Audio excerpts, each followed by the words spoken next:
नमस्कार फ्रेंड्स मु शक्ति आपण देखुंती नरसिंहा क्रिएशंस पेजेंट। तो फ्रेंड्स आज वीडियो रे वर्तमान बड़ मुख्य खबर उपर नजर पकाइबा जहाँकि आपण माने समस्ते जानि रखिबा निहाती दरकार। तेबे कोन रही आज वीडियो रे वर्तमान बड़ मुख्य खबर आपण माने जानिबा पई वीडियो को शेष पर्यंत देखंतु जहाँद्वारा कि आपण माने डिटेल्स इंफॉर्मेशन पाई परिबे। एवं फ्रेंड्स ता पूर्व ए वीडियो गोटे लाइक करंतु जदि पारुछंती आपनकर सांग साथी मानकु वीडियो को शेयर करनतु।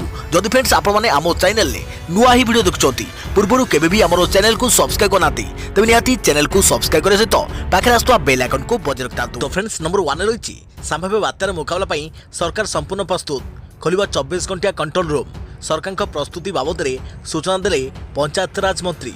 संभाव्य बात्या प्रस्तुति नहीं समीक्षा पर पंचायत राज मंत्री प्रताप जेना प्रतिक्रिया। बात्या मुकाबला नहीं सरकार संपूर्ण प्रस्तुत। संभाव्य बात्यार 18 जिलार 209 ब्लॉक और 77टी पौरांचल प्रभावित होबार आशंका रही। समस्त ब्लॉक एवं पौर मुख्यालय 24 घंटिया कंट्रोल रूम खोल एवं वर्षार परिमाण मापिया यंत्र लग। आज समीक्षा आम संपूर्ण प्रस्तुत करूँ बात्या आश्रयस्थल को केमिति लोकों को स्थानांतरित एवं सेठारे विद्युत पीवा पानी रंधा खाद्य व्यवस्था से नहीं प्रस्तुत कर विशेषकर खालुआ अंचल पानी निष्कासन पंप सेट व्यवस्था होइछे। बात्या पीवा पानी केमिति असुविधा हेबो सेथिपई टैंकर व्यवस्था होइछे। विद्युत कटिले जेनेरेटर जोगाड़ करी रखा हेबो। सरकार मुकाबला संपूर्ण प्रस्तुत बोली से कहिसंती। अन्यपटे संभाव्य बात्या को नहीं प्रस्तुत अछि अग्निशम विभाग। 30 जिले में 339 फायर स्टेशन रही। भुवनेश्वर में 175 स्पेशल यूनिट सजग रही। एने सूचना देइछंती अग्निशम विभाग प्रिंसिपाल रमेश माझी। एसु भितर बड़ आश्वस्ति बाणी ओडिशा को बात्या विपद नथिया कहिसंती आईएमडी साइक्लोन सेंटर मुख्य आरके जेनामणि।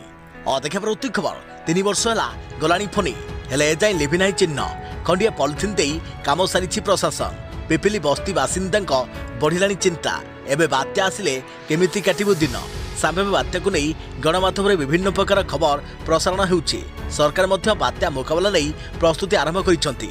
हेले एबे भी पॉलिथिन तले बेतुछि फनी विपन्नक जीवन। फनी जीवार प्राय 3 वर्ष पर भी विपन्न को घरटीए मिली नाही। तेणु पॉलिथिन टंगा घरे रहउछंती पेपिली बस्ती अंचल लोके। जड़र 3 वर्ष पर भी पॉलिथिन तले विपन्न भरिनी फनी खेत। पुणी बात्या कथा शुणी भयभीत। समुद्र में दाना बांधुथिबा बात्या संपर्कित खबर गणमाध्यम जानी छानिया बस्ती बासिंदा। जदि बात्या हुए तेबे कौन करिवे पॉलिथिन ढंका घरे रहउथवा लोके केमिति करिवे झड़ वर्षार मुकाबला। बात्या हेले केउठी मुंड गुंजिबे। बात्या फनीर 3 वर्ष पर भी अंटा सड़की पारि नथिबा पुरी जिला पिपिलर एही बस्ती बासिंदा। 2 वर्ष तले बात्या फनीरे घर द्वारा भांगी जाइछि। प्राय 400 परिवार भंगा ददरा घरे रहउछंती। प्रशासन पक्षरु विपन्न को पॉलिथिन खंडिए लेखाई दि जाइछि। एही कला पॉलिथिन देई प्रशासन दायित्व सारिछि। आ राजनेता माने प्रतिशोध देई प्रतारणा करिथवा बस्ती बासिंदा अभियोग करिसंती। वर्ष सारा एमिति घरे रहउथवा बस्ती बासिंदा बात्या आसिले आश्रयस्थली खोजंती। देखा प्रति खबर कटक बड़ मेडिकल रे अभावनीय दृश्य। शଯ୍या तले पड़ी रहिला मृतदेह उपर अन्य रोगी को करागला चिकित्सा। कटक बड़ मेडिकल रे अभावनीय दृश्य तले मृतदेह उपर रोगी शव नेबाकू विलंब हेबारु एभली अव्यवस्था देखा देइथिला। एही घटना को नहीं एसबी रे उत्तेजना होइथिला। शेष मेडिकल फांडीरू पुलिस आसी घटनास्थल में पहुंची डाक्तर और कर्मचारी आलोचना करिया परे उपस्थित शांत पड़ीथिला। किंतु समय पर मृतदेह सेठारु उठा जाइथिला। सूचना अनुसार एसबी काजुआलिटी रे किछि दिन हला रोगी जनक चिकित्सा हेबा परे आज सकाळे तांकर मृत्यु होइथिला। कोनोसी कारणरू तांकर परिवार लोक विलंब रे आसीबारु मृतदेह उठिबारे विलंब होइथिला। देखा प्रति खबर केजीएफ 2 अभिनेता मृत्यु। फिल्म रे कहूथिले केजीएफ रो कहानी। निकटरे साउथ स्टार यश को रिलीज होइथवा फिल्म केजीएफ 2 बॉक्स ऑफिस रे धमाल मचाइथिला। दर्शक माने एही फिल्म रो अनेक प्रशंसा मध्य करिथिले। तबे एही फिल्म रे यशଙ୍କ व्यतीत अन्य अभिनेताଙ୍କ अभिनय को मध्य प्रशंसा करि जाइछि। तबे एही मध्य रे एही फिल्म रे अभिनय करिथवा मोहन जुनेजाଙ୍କ मृत्यु होइछि। 54 वर्ष बयस रे तांकर परलोक घटिछि। मोहन जुनेजाଙ୍କ मृत्यु रे मनोरंजन जगत रे शोकर छाया खेली जाइछि। से लंबा समय हेबो रोग रे पीड़ित थिले। गुरुतर हेबा परे तांको बेंगालुरु रो एक घरोई हॉस्पिटल रे चिकित्सित हेउथिले। आज सेठारे तांकर मृत्यु होइछे। तबे मोहन जुनेजा जणे कॉमेडियन भाबे निजर कैरियर आरंभ करिथिले। केजीएफ फिल्म रे से सांबादिक आनंदଙ୍କ इन्फॉर्मर भूमिका करिथिले। से फिल्म रे सांबादिकଙ୍କୁ केजीएफ रो पूरा कहानी कहिथिले। से तमिल, तेलुगु, मलयालम और हिंदी भाषा रे अनेक फिल्म रे अभिनय करिसंती। केजीएफ 1 और केजीएफ 2 उभय फिल्म रे से निजर अभिनयर जादू देखाइसंती। और देखा प्रति खबर कुआडे गले मैट्रिक परीक्षार्थी निज आड़ू हस्तक्षेप कले शिशु सुरक्षा आयोग।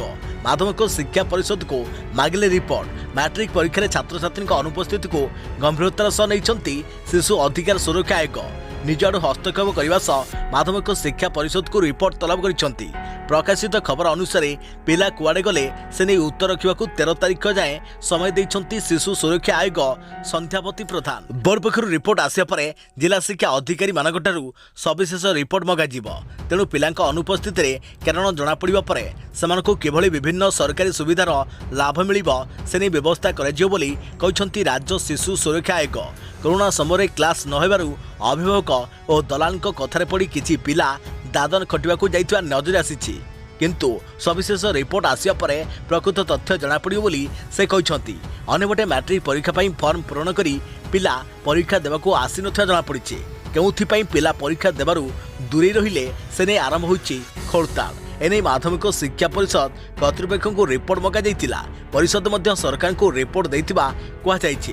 परिषद पक्षरु कुआ जाइछि जे 46,000 नुहे 43,499 जन पिला परीक्षा देउना। रेगुलर रे 42,704 और एक्स रेगुलर रे 785 परीक्षार्थी अनुपस्थित रहिछंती। परीक्षा देबा पई 5,71,909 जन छात्र छात्री नाम पंजीकरण करथिले। समानक मध्यरु 5,28,420 जन परीक्षा देउछंती। मयूरभंज, गंजाम, बलांगीर और नवरंगपुर में सबुठारु अधिक परीक्षार्थी अनुपस्थित रहिछंती। तेबे 2022 समेटिव आसेसमेंट 2 पई फॉर्म पूरण करिथवा छात्र छात्री 2020 रे पंजीकृत होइथिले। जेतेबेले कि सेमाने नवम श्रेणी रे नाम लेखाइथिले। कोरोना समय सेमाने नाम लेखाइथिबारु अनुपस्थित रहिथवा परीक्षार्थी को फेक तथा नकली कहि परिबा नाही बोली बीएससी पक्षरु कुआ जाइछे। याथिस अति आश्चर्यजनक सफेई रखिछि माध्यमिक शिक्षा परिषद। देखा प्रति खबर बिरियानी खाइबा बहाना चोरी गिड़ीदेले 1.45 लाख गहना। ईद भोजी रे सांग घर अभिनव चोरी जानतु पूरा घटना। ईद रे भोजी खाइबा आसी घर 1.45 लाख गहना चोरी शुणा टिके अजब लगुले भी ए कथा सत। किछि एभली अभिनव ढंगरे चोरीर खबर सामना आसी चेन्नई। जड़े महिला ईद रे निजर बंधु को घर को निमंत्रण करथिले। तेबे भोजी सरिया परे जना पड़िथिला घरे बड़ धरणर चोरी होइछे। गत 3 तारिख में जड़े महिला पुरुष बंधु को घर को निमंत्रण करथिले। मजामस्ती करबा सह समस्ते एकाठी बिरियानी खाइथिले। बिरियानी खाइबा बहाना रे महिला गहना चोरी करि नैछि 32 वर्ष पुरुष बंधु। बिरियानी खाइबा सह से गहना को गिळी दैथिले। ए घटना सेतबेले जना पड़िला जेतबेले आलमारू चोरी होइतवा जानिबाकू पाइथिले। एनै से बंधुक उपरे संदेह करी भिरु काम्बुकुम थाना रे मामला रुजु करथिले। परे पुलिस पुरुष बंधु को नहीं जांच करिथिला। पेट को स्कान करिबा परे सुना थिबा जना पड़िथिला। पुलिस रो कहिबा कथा जे मद निशारे थिबा पुरुष जनक बिरियानी खाइबा सह सुना को भी खाइथिले। देखा प्रति खबर 50 टंका बढ़िला गैस दर। बिजेडी कहिला या मोदी को अच्छे दिन खरा कमी जाऊ बिजेडी करिबा विक्षोभ। महंगा ना घरे गैस सिलिंडर पुणी बढ़िला गैस दर। घरे गैस सिलिंडर दर रे 50 टंका वृद्धि होइछे। भुवनेश्वर गैस दर 976 टंका रही बेले एणिकी 1026 टंका दे गैस सिलिंडर किणवे ग्राहक। तेबे नुआ दर आज लागू हेबो। यहा पूर्व 2022 मार्च रे मध्य घरे गैस सिलिंडर दर रे 50 टंका वृद्धि कर जाइथिला। सेहिपरि चलित मास आरंभरू कमर्शियल गैस सिलिंडर दर रे 102 टंका 50 पैसा वृद्धि होइतिला।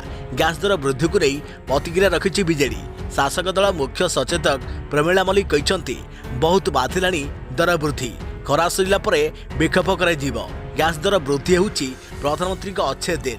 बारंबार गैस दर बढ़ई रोसई घरे गोइठा मारुछंती केंद्र सरकार। देखा प्रति खबर हाईकोर्ट गुरुत्वपूर्ण राय। सरकारी शिक्षक हो पारे बीकम डिग्रीधारी एणिकी वाणिज्य डिग्रीधारी कमर्स ग्रेजुएट और पोस्ट ग्रेजुएट माने सरकारी शिक्षक पदरे नियुक्त हो पारे।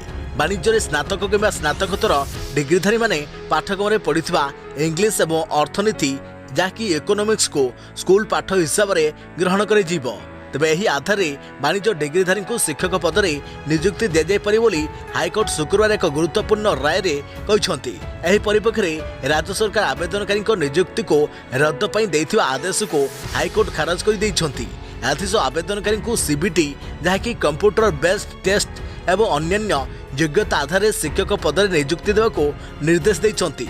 ज्योतिरंजन जेना एवं अन्यमानक पक्षरु आगत मामलार शुणाणी करी हाईकोर्ट विचारपति जस्टिस एसके पाणिग्राही यह निर्देश देइछंती। खबर अनुसार 2021 मसीह राज्य विद्यालय एवं गणशिक्षा विभाग पक्षरु सरकारी माध्यमिक विद्यालय रे कॉन्ट्रैक्चुअल ग्रेजुएट टीचर जहाँकि टीजीटी पद एवं तेलुगु शिक्षक पद पूरण निष्पत्ति होता। यह आधार शिक्षा विभाग निर्देशक पक्षर 2021 अगस्ट 28 तारिख में विज्ञप्ति प्रकाश पाई। यह विज्ञप्ति आधार आवेदनकारी माने शिक्षकता आवेदन करते। यहाँ मेरिट लिस्ट एवं रिजेक्ट लिस्ट प्रकाश पाई।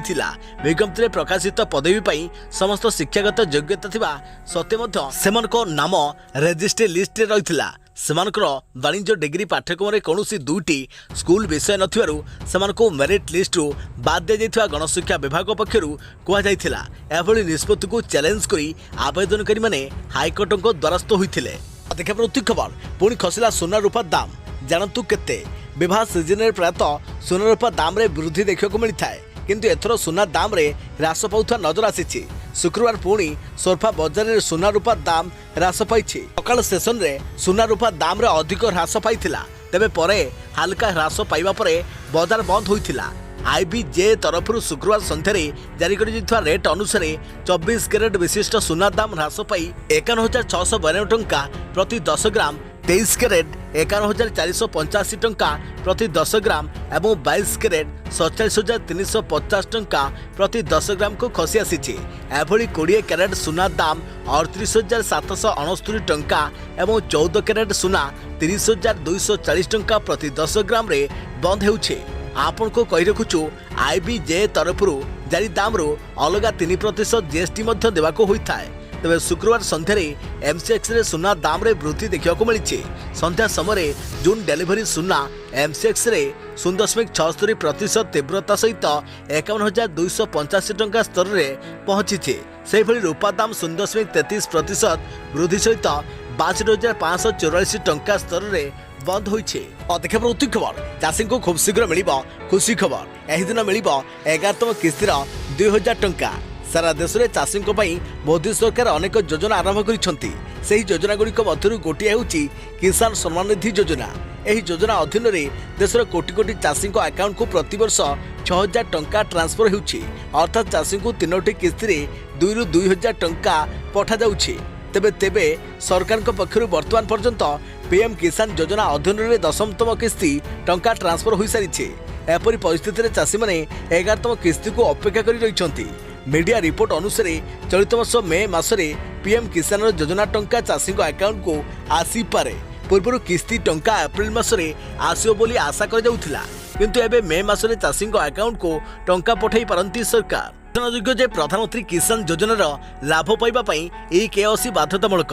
जदि कहीं ई-केवाईसी करना तेबे से योजनार टंकार वंचित हो पारती। सरकार यार शेष तारीख बढ़ाई देइछंती। वर्तमान चाषी मैंने 31 मे 2022 सुधा ई-केवाईसी करेंगे। तेबे पीएम किसान टोल फ्री नंबर 180011555266, पीएम किसान हेल्पलाइन नंबर 155261, पीएम किसान लैंडलाइन नंबर 10022338192 किंबा 23382401। सेहीपरि पीएम किसान नुआ हेल्पलाइन नंबर 01124300606, पीएम किसान आउ एक हेल्पलाइन नंबर 012060251009। जदि आपण माने ई-केवाईसी कर सारिया परे मध्य आपण को टंका मिलु नहीं, तेबे आपण एही नंबर रे अभियोग करि परिबे। देखा प्रति खबर प्रथम नवम श्रेणी छात्र छात्री बड़ सूचना, जहाँकि राज्य में स्कूल छात्र छात्री आसूची आउ किछि बड़ खबर।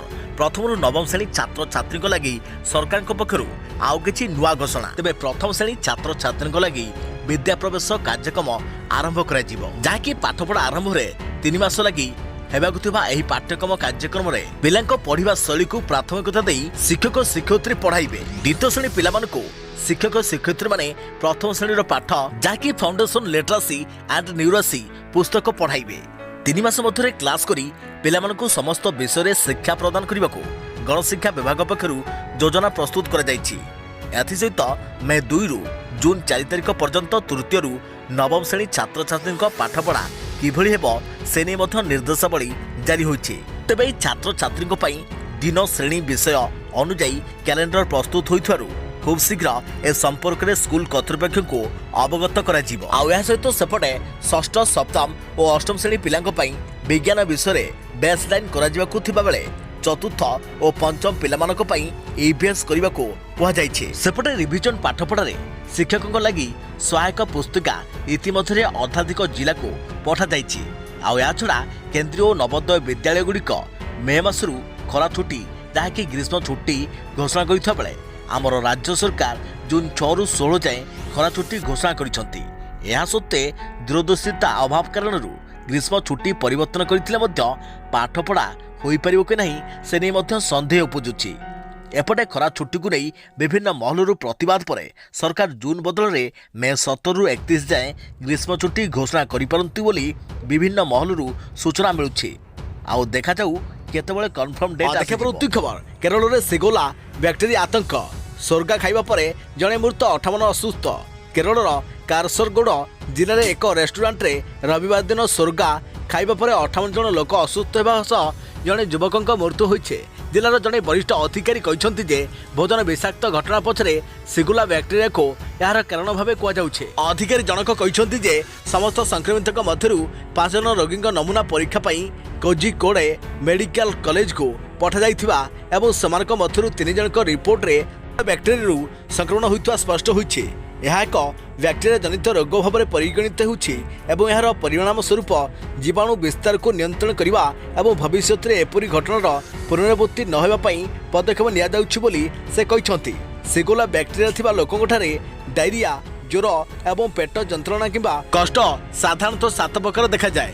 ଏହି ବ୍ୟାକ୍ଟେରିଆ କିପରି ବିସ୍ତାର ହୁଏ, ଏଥିରୁ ସଂକ୍ରମିତ ହେବାରୁ କିପରି ରଖାଯାଇପାରିବ ଏବଂ ଏହାକୁ କିପରି ନିୟନ୍ତ୍ରଣ କରାଯାଇପାରିବ ବୋଲି ସାଧାରଣ ଜନତା ତଥା ରେଷ୍ଟୁରାଣ୍ଟର ମାଲିକଙ୍କ ମଧ୍ୟରେ ସଚେତନତା ସୃଷ୍ଟି କରିବାକୁ ଜିଲ୍ଲା ପ୍ରଶାସନ ଏବଂ ସ୍ୱାସ୍ଥ୍ୟ ଅଧିକାରୀମାନେ ପ୍ରୟାସ ଜାରି ରଖିଛନ୍ତି ବୋଲି ଅଧିକାରୀ କହିଛନ୍ତି।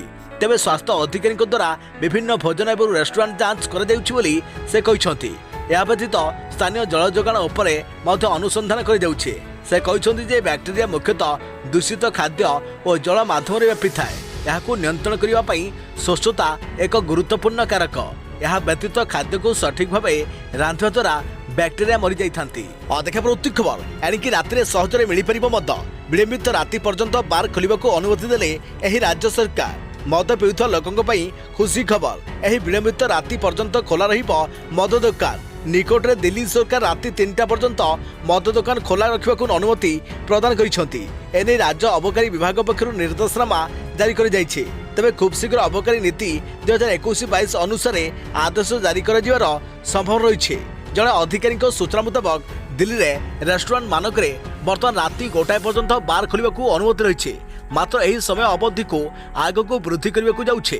ତେବେ ରାତି 3ଟା ପର୍ଯ୍ୟନ୍ତ ବାର୍ ଖୋଲିବାକୁ ଅନୁମତି ଦିଆଯିବା ପରେ ଅବକାରୀ ବିଭାଗ, ପୋଲିସ ଓ ଅନ୍ୟ ସଂସ୍ଥାଗୁଡ଼ିକ ମିଳିମିଶି କାର୍ଯ୍ୟ କରିବେ। ସୂଚନାଯୋଗ୍ୟ ଯେ ଗତବର୍ଷ ନଭେମ୍ବର ମାସରେ ନୂଆ ଅବକାରୀ ନୀତି ଲାଗୁ କରିବାକୁ ସୁପାରିଶ କରାଯାଇଥିଲା। ଗୁରୁଗ୍ରାମ ଓ ଫରିଦାବାଦ ପରି ପଡ଼ୋଶୀ ସହରଗୁଡ଼ିକରେ ରାତି 3ଟା ପର୍ଯ୍ୟନ୍ତ ବାର୍ ଖୋଲିବାକୁ ଅନୁମତି ଦିଆଯାଇଛି। ଅନ୍ୟପକ୍ଷରେ ନୋଏଡା ଓ ଗାଜିଆବାଦରେ ରାତି 1ଟା ପର୍ଯ୍ୟନ୍ତ ବାର୍ ଖୋଲା ରହିଛି।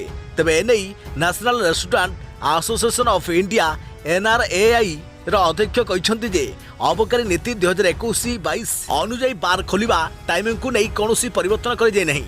ତେଣୁ ରାତି 3ଟା ପର୍ଯ୍ୟନ୍ତ ବାର୍ ଖୋଲିବାକୁ ଅନୁମତି ଦେବା ପାଇଁ ଆମେ ସରକାରଙ୍କ ନିକଟରେ ଦାବି ରଖିଛୁ। ଖବର ବିଶ୍ୱର ସବୁଠାରୁ ବଡ଼ ରଥ ଭାବେ ଗିନିଜ୍ ବୁକ୍ ଅଫ୍ ୱାର୍ଲଡ ରେକର୍ଡରେ ସ୍ଥାନ ପାଇଲା କେନ୍ଦୁଝର ରଥ। ଆମ ଓଡ଼ିଆ ମହାନ, ଏଠିକାର ପରମ୍ପରା, ପର୍ବ ପର୍ବାଣୀ ନିଆରା। ତେବେ ଏଥିମଧ୍ୟରୁ ରଥଯାତ୍ରା ଅନ୍ୟତମ। ତେବେ ଚଳିତ ବର୍ଷ ରଥଯାତ୍ରା ପାଇଁ ଶ୍ରୀକ୍ଷେତ୍ରରେ ଆରମ୍ଭ ହୋଇଯାଇଛି ରଥ ନିର୍ମାଣ କାର୍ଯ୍ୟ। ଏହି ପରିପ୍ରେକ୍ଷୀରେ କେନ୍ଦୁଝରରେ ମଧ୍ୟ ଆରମ୍ଭ ହୋଇଛି ବୃହତ ରଥର କାମ। ତେବେ ଏହି ସମୟରେ ଖୁସିର ଖବର ଆସିଛି ପହଞ୍ଚିଛି। ତେବେ କେନ୍ଦୁଝର କାଠରେ ନିର୍ମିତ ରଥ ବିଶ୍ୱର ସବୁଠାରୁ ବଡ଼ ରଥର ମାନ୍ୟତା ପାଇ ଗିନିଜ୍ ବୁକ୍ ଅଫ୍ ୱାର୍ଲଡ ରେକର୍ଡରେ ସ୍ଥାନ ପାଇଛି, ଯାହାକୁ ଏକ ସ୍ୱତନ୍ତ୍ର କାର୍ଯ୍ୟକ୍ରମରେ ଘୋଷଣା କରିଛନ୍ତି ଜିଲ୍ଲାପାଳ। ସାଙ୍ଗରେ କେନ୍ଦୁଝର ରାଜା ଓ ଅନ୍ୟମାନେ ଏଠାରେ ଉପସ୍ଥିତ ଥିଲେ। 400 ବର୍ଷରୁ ଅଧିକ ପୁରୁଣା ଏହି ରଥଯାତ୍ରା ପାଇଁ କେନ୍ଦୁଝର ଓ ଆଖପାଖ ଅଞ୍ଚଳର ଲକ୍ଷାଧିକ ଭକ୍ତ ଅନାଇ ବସିଥାନ୍ତି। ଏହି ରଥକୁ ବିଶ୍ୱର ସବୁଠାରୁ ବୃହତ ରଥ ଭାବେ ଜାତୀୟ ଏବଂ ଅନ୍ତର୍ଜାତୀୟ ସ୍ତରରେ 5ଟି ସଂସ୍ଥା ସ୍ୱୀକୃତି ପ୍ରଦାନ କରିଛନ୍ତି।